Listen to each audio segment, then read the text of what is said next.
AI Decoded. Welcome to AI Decoded, that time of the week when we look in depth at some of the most eye-catching stories in the world of artificial intelligence. This week we focus on travel, where AI is transforming the industry. New AI-powered chatbots are streamlining the booking process, making flight searches and hotel reservations, and curating holidays tailored to the individual. This Forbes article says AI hyper-personalisation will become the norm, tailoring every aspect of the travel experience to individual preferences and needs. Meanwhile, Bloomberg says elite travel agents are using AI to sell vibes and would recommend travellers destinations based on their emotional desires. And coming up, we'll be speaking to two major players in the travel industry. That's Shaun Talukder, CEO of Geotourist, whose company is developing AI-powered holograms to give tourists an alternative guide when exploring the world. And we'll hear from the co-founder of Original Travel, Tom Barber, who says the human touch in organising trips and adventures can never be fully replaced by machines. And with me is our regular AI contributor, Stephanie Hare. Stephanie, lovely to have you with us as always. Give us an overview of how integrated AI already is in travel. So I think it depends on whether or not you are a traveller who wants to be using tech, or if you're going on holiday to get away from tech. So I'm going on holiday tomorrow, and trust me, there will be no AI within a nautical mile if I can help it. But I have used AI to book all those tickets, do price comparisons. It hadn't occurred to me to ask it to recommend holiday tips based on my vibe. I would probably try that, though, actually. I think that's quite interesting. So it's already there, and it's helping a lot of people. And if you want to go internationally, you need AI translation tools. Very helpful. Yes. So what you're saying is it has its place, but you don't want to go all in with it yet. Not yet. OK, Stephanie, hold that thought, because before we broaden out the conversation, let's find out a little bit more about the influence of AI on our travel experiences with this report from the BBC Travel Show's Rajan Datta. It may be midwinter in London, but tourist numbers here, as in much of the world, are booming and will continue to do so. This hotel in the city's financial district caters to high-end and business travellers who like to explore the area in their time off. And it says it's seeing unprecedented occupancy for this time of the year. But AI and tech are changing the travel landscape. In hotels, chatbots are now in common use for customer service inquiries and bookings too. And based on info about you, they can even make suggestions for restaurant orders. But what is perhaps most revolutionary is people creating their own personalised travel itineraries using generative AI. So, you're in your hotel bedroom with a few precious spare hours wondering what to do. You could, like many people, rely on the old-fashioned travel guidebook. But the latest research shows that 1 in 5 travellers are already using some form of self-guiding technology. The likes of MindGeek and TripGenie are now using AI to suggest travel itineraries based on your likes and dislikes. Here we have the first iteration of the virtual travel concierge. And then there's Geotourist, which is developing ambitious personal guide technology. Shaun Talukder started his mobile tourist app in 2014. Looking at what you're looking at the ground, working out the kind of the position of where everything is, and then it's recognizing that this is something it's seen before, and that there's a hologram that's connected to this location. You're back, Shaun. So now it's greeting you directly, and then it's talking to you and kind of telling you the story about this lift and these guest rooms. Originally, when it started, Geotourist used GPS combined with an audio guide to empower visitors. A local expert in any location, in any language. It basically provides visitor maps of the world with real stories of people in places in locations in 80 countries. So the idea was we would be something like the YouTube of travel guides, collecting information, collecting local stories that people are, local experts are leaving behind for others. The road you're on, John Anderton, is the one less traveled. But the potential big game changer is having your own customised, conversational, virtual travel guide every step of the way. Not unlike in the Tom Cruise movie Minority Report. Now we've gone the next step where we are introducing personalised interactive holograms, which are AI-powered, which can then visualise the storytellers in location wherever you go. But that person, for example, could be, that avatar could be an influencer, right? Well, of course, yeah, it can be an influencer, it can be a local expert, it can be anyone, it could be a celebrity.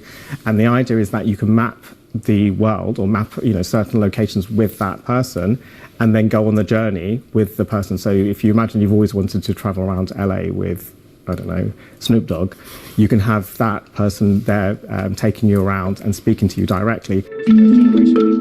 A virtual Snoop Dogg, just to emphasise, with Snoop's consent, of course. It's all a magical fusion of technologies. AI, machine learning, geospatial augmented reality, and then finally generative AI to give you the content. Shall we give it a go? So here I am, out and about in the city, and pretend I'm a first-time tourist, and I really want to find an iconic historic landmark that says I've been in London. I think I might have just found one. But I wonder if there's a really smart, brilliant travel presenter who can tell me a little bit more about it.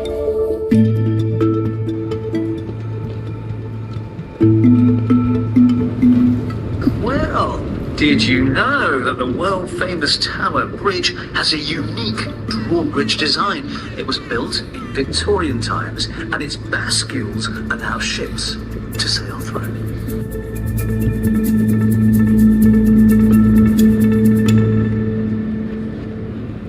Well, okay. How about something a bit more challenging for the wise guy travel presenter? What about Roman ruins? Because I'm really interested in the ancient history of this city.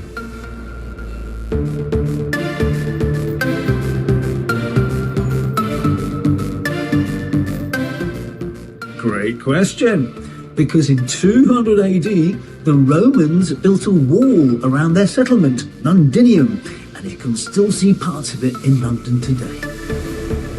Well, that's all very exciting. But what about the personal touch? A real human being who knows a destination inside out and can hold your hand in one of the most important and expensive few weeks of your year. Original Travel prides itself on curating your trip every step of the way. With the wind at my back, I break free.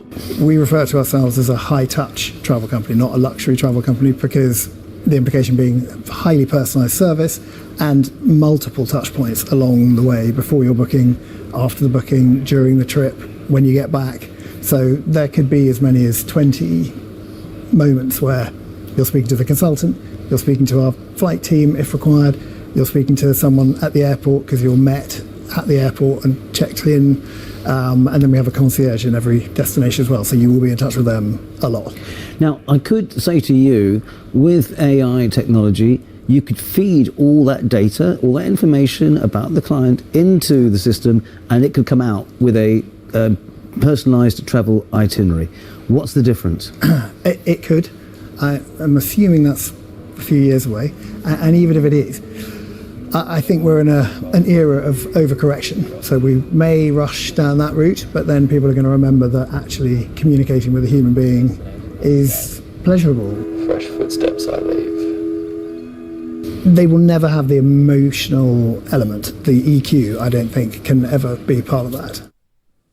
EQ, the emotional quotient. Stephanie Hare still with me here. So Stephanie, I guess depending on whether you're going on a business trip and you want it to be super efficient, or it's a really special holiday, a time of travel where you want those incredible experiences, you might think that AI suits one better than compared to the human touch, that personalised service. What do you think?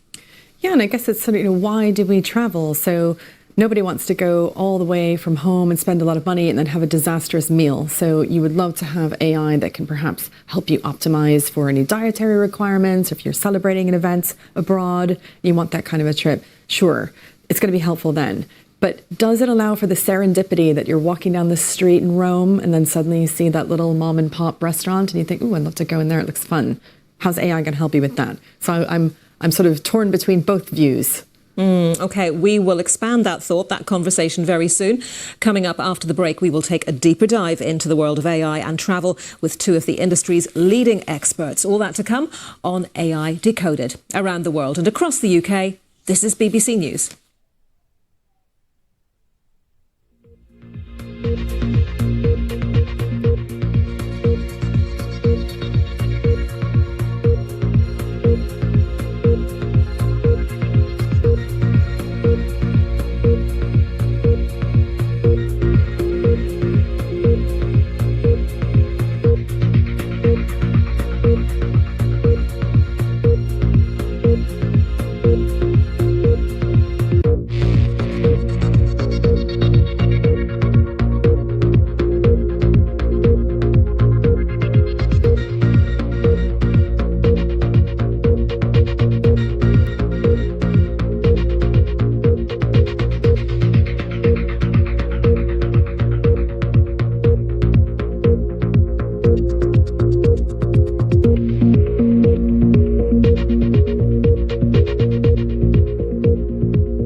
And welcome back to AI Decoded. Every day, AI is increasingly being incorporated into many areas of the travel and tourism industry. But will this technology completely remove human travel experts who have real-world experience? Well, with us in the studio now to discuss all this, we have the guests you just saw in Rajan Datta's short film, Shaun Talukder, who is CEO of Geotourist, and Tom Barber, co-founder of Original Travel. And of course, AI Decoded's Stephanie Hare is still with me here in the studio. So we both have lots of questions for the two of you. Let me begin with you, Tom. You co-founded your company in 2013. I wonder, what was the inspiration for that? And what was the gap that you saw in the market? 2003, actually. 2003, so, yeah, I beg your pardon, I'm a decade out. 22 years old. The gap in the market was short breaks that were anything other than just going to Bruges or Paris or maybe skiing. And we realised that there's actually a lot you can do in a fun long weekend. Go see the Northern Lights, go dog sledding in Swedish Lapland, or fly down to Cape Town and then go and dart rhinos and relocate them as part of a conservation program. I mean, you can really do some amazing stuff. Yeah, so the whole concept was maximum experience and minimum time off. And that was the original hook, and that flew because no one was doing anything like that. And now we're probably a bit more conventional in that we send people all over the world to all sorts of places. But that was the hook. So, Shaun, if the human touch is what Tom's customers get, what's the experience for people who use your Geotourist app? So it's really interesting to hear what Tom just said, because Geotourist was actually born from me trying to book a tour guide, so a human tour guide. And on the day that I flew in for 24 hours to Uluru in Australia, as previously known as Ayers Rock, it was that tour guide's day off. So what happened is that we went with a different guide, spent a lot of money, and actually I didn't feel like I got the experience that I was expecting. And I just thought, wouldn't it have been amazing if he had left his voice on the map, so that me, selfishly, I could just show up at my own convenience and still have that experience as close to possible, you know, if he had to have a day off. So it's not about, you know, divorcing yourself from people. It's kind of how can you actually enhance the experience, still maintain that connection with the human story, and that's kind of where we started. So kind of what Tom said about how do you maximize your time in a location when you don't know what's around you, that's kind of what we've created. And also when you're doing spontaneous travel, because you don't always have time to do tons of research. You might not be planning something for months. It might be like, oh, I've got a weekend coming up and I can quickly sneak away, but you want to make the most of it. Yeah. So that's where I feel like some of these tools can do that heavy lifting for you. Yeah. I think there's a very valid point there, in that if you buy a luxury car or a piece of jewellery or something and it breaks, you send it back and you get a new one. Travel, there's no recompense. There might be financial recompense, but you don't get the time back. So it's got to be perfect. And so that's it's incumbent on us to make that absolutely spot on, and a guide is very, very important part of that. So okay, well, let's pick up on that and talk about whether it's a weekend that you have or 2 weeks or more to travel, making that experience as incredible as possible, getting those vibes that we heard about in the report. Now, AI, obviously, Sian, can be very effective at offering up suggestions based on what it knows someone's likes are. Yeah. But is it a weak point in terms of offering up ideas that are off the beaten track? So I think people need to create a distinction between personalisation or hyper-personalisation, as they're calling it now, and personal, because the personal is when you actually interact with people, and I think that's where you feel the connection, that's where you get those vibes, because you are there, you're experiencing the culture, experiencing your connections with the people. The hyper-personalisation is kind of, do we know whether you like to eat Chinese food, or what type of things do you like to do when you go on holiday? And then you get served up things that are based on what the technology might know about you. But serendipity is a really good thing when you go traveling, because you discover new things. What we've created is a way so that you don't miss out on certain things that you might want to go. I mean, I've travelled to many destinations, come back, and then spoken to friends who've said, "Oh, did you go and see this place? One of the most famous things." And I'm just like, "Oh," and then they tell you these great stories and they tell you the history, and I'm just thinking, "Oh, I've missed out." My experience again has been ruined because I didn't know. And so that's what we've tried to do, where we provide the tools that mean that you can always kind of tap into things that are around you. You can obviously walk and turn everything off and hope that you discover these things, but actually when you have something in your pocket, actually you might be influenced to actually go and do something that's not just the hotspot where everyone's gone. You might go and do something else that you might be curious about. On personalisation, it's not even getting to know that client, because we've got endless pages of profiles after 22 years, but each time someone goes away, it might be for a different reason. So they might be going as a couple, they might be going with their family. Increasingly, for instance, we do a lot of bonding holidays where it's just two members of a family, and very often a grandparent and a grandchild. And what they want to get out of that is entirely different from what a couple want to. It could be the same person, but entirely different circumstances. And so that's where, again, the emotional connection and understanding what they want to get from that, which is really precious time spent, grandparent, grandchild, or whatever that combination is, that requires totally different thinking.